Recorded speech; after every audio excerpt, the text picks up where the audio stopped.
Creativity is an addiction. We live with it every day. You were born with it, and you're probably going to find a very beautiful art journey on your way out. There's peace there. I read a book from the Dalai Lama one time, The Art of Dying. My God, it changed everything on how I feel about those moments when things move through a transition. But it is an addiction, creativity. Unplugged because we will always say yes to creativity, totally uncut because we all make mistakes. So turn it into a tool. This is Arroe Unplugged. I call it stream thinking because I believe in the power of now. Learning to trust free-form writing as well as thinking. You got to exercise it every day. One page, just 10 minutes. No editing, because you got to keep that perfectionist to the side. The perfectionist doesn't need to be in your moment of learning how to be a better stream thinker and stream writer, because you're going to have plenty of time to talk about it in the end. Learning to trust free-form writing. Your best decisions are made right now. It's time to own your leadership, the power of now. Today we're reading from November 27th, 2021. And on that particular 10-minute moment, I wrote about the silent page and how it could not shape what was to be the echo. To succeed with the process of a decision to be present must find fuel from a resource. For the known source used to create a supply has elected to hide from the morning writing. Now, some might say, oh, this is just a blockage, to which I find no truth in. A creative mind is always working, even while silent. It has to meet the page. It has to meet the reaction to the action. Some on the outside get confused as to why words are so important. Someone recently said to me, "Do you feel rage?" Which I thought was an interesting attempt at judgment. Most don't like to write because of a fear of being read. They don't want the world to know what's been playing out inside their heads. Therefore, the page isn't silent. The artist is. Enter self-judgment, ridicule, and the fear of looking at your eyes in the mirror. It seems so easy to write. And yet, as a 28-year daily writer, I'm going to tell you right now, it's the heaviest thing you'll ever pick up.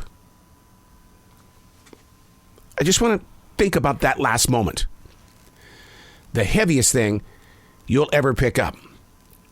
So often, as everyday people, doesn't matter if you're a writer or not, you're still a creative person. Doesn't matter what business you're in, you're still a creative person. Creativity is around you at all times. We have to redefine what creativity is.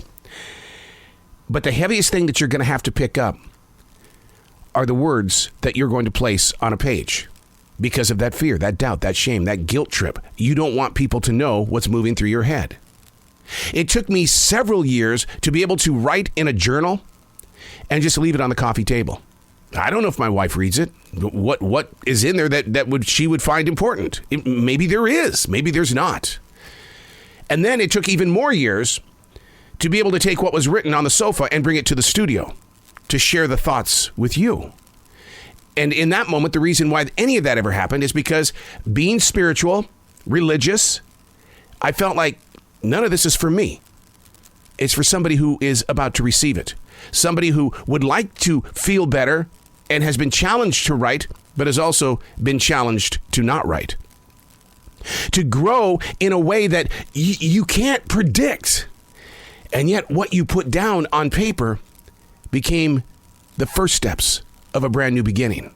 So when I say stream thinking and stream writing, it's what's right now. Don't question it, just write about it.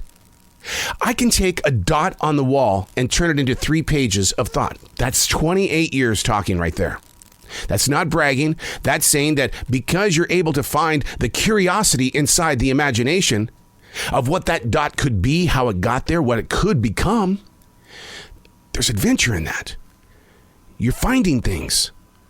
An art of discovery. Listening to what is and then what will become. Too far over your head? Practice it sometime. If you don't have 10 minutes to write it on a page, give yourself a minute. It'll grow to 2, 3, 4. You don't have to do it every day, but learn to exercise the imagination.